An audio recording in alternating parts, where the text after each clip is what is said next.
Hello hello আপা। বলো কি? জি আপা, ওই আজকে কি ঢাকায় সব জায়গায় মিছিল ইসের সময় কারফিউ শিথিলের সময় মিছিল করার নির্দেশ দিচ্ছেন? না, মিছিল না, যদি ওরা নামে টামে আমাদেরও প্রেজেন্সটা থাকা দরকার ওইভাবে। জি, কিন্তু মিছিল কি করবে? না না না না না, মিছিল করবে না। তাহলে মহানগর থেকে নির্দেশ দিয়ে দিয়েছে সব ওয়ার্ডে সব জায়গায় মিছিল করার জন্য, তাহলে এটা বন্ধ করাই না? দাঁড়ো দাও দাও, ওদেরকে কে বলছে মিছিল করতে? ওদেরকে মহানগর থেকে বলছে। মহানগর যে বলছে, তো মহানগরে কেউ না কেউ বলছে তো। জি জি, সেটা একটু জিজ্ঞেস করো তো। জি, আমি জিজ্ঞাসা করছি, আমাকে মোহাম্মদপুর থেকে ফোন করলো, মোহাম্মদপুর আদাবর থেকে, যে আমাদের মিছিল করা অর্ডার করেছে। উত্তর থেকে কাদের ভোলার কাদের ফোন করছে। ভোলার কাদের তো একটা মিথ্যে কথা, ওর কথা কয়ে না তো, ও খালি জি আপা, জি আপা। ওটাই টানো না, ও সবসময় কিন্তু মিথ্যে কথা কয়। আপা তাহলে আমি একটু খবর নিয়ে আমি মির্জা আজমকে জিজ্ঞাসা করি। হ্যাঁ, মির্জা কে বলছে কি, যদি ইন্টেলিজেন্স বা এদের থেকে বলা হয়, কারণ এরা করতে পারে যে আমাদের প্রেজেন্সটা থাকলে তখন ওরা নামতে সাহস পাবে না, এটা সাপোর্ট হবে। জি, এটা হতে পারে, বাট তাহলে তোমাকে একটু জিজ্ঞেস করে নিতে হবে। আমি ওদেরকে হেল্প করার জন্য হতে পারে, কিন্তু মির্জা আজমকে জিজ্ঞেস করে যে মির্জা আজমকে কে বলছে।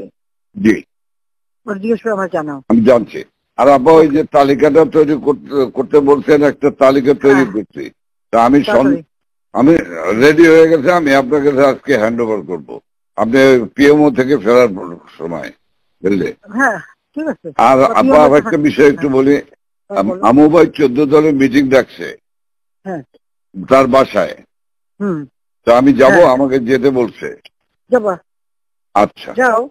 জি, কারণ সেদিন তো এটা খুব আমাদের ভালো হয়েছে, ওদেরকে ইনভলভ করে যে করলাম না, নাহলে তো মানে এটা একটা বিশাল কাজ হয়েছে আপা। এবং তাদেরকে ওই সময়টাই কারফিউর কথা সিদ্ধান্ত নেওয়ায় ব্যাপারটা খুব ওভারঅল হয়ে গেছে, খুব ঐতিহাসিক ভালো কাজ হয়েছে। ওই তাদের গিয়ে একটা মেসেজ দিচ্ছে সবাইকে যে যা কিছু আছে সব তো বঙ্গবন্ধুর কথা এখন নকল করে। জি জি, সবাই জি মানে আন্দোলন চালায় যাও, 2 দিন কন্টিনিউ করতে পারলে আর এই গভর্নমেন্ট থাকবে না। জি হ্যাঁ, তো এটা সে সবাইকে বলছি। এখন তো তোমার আমি একটা কথা বলি, তোমার এই যে বিহারি, তুমি আমাকে যেটা বলবো সত্যি কথা বলবো। জি, তোমার ওই মোহাম্মদপুরে যে বিহারি পড়ছিল, ওদের ভূমিকাটা কি?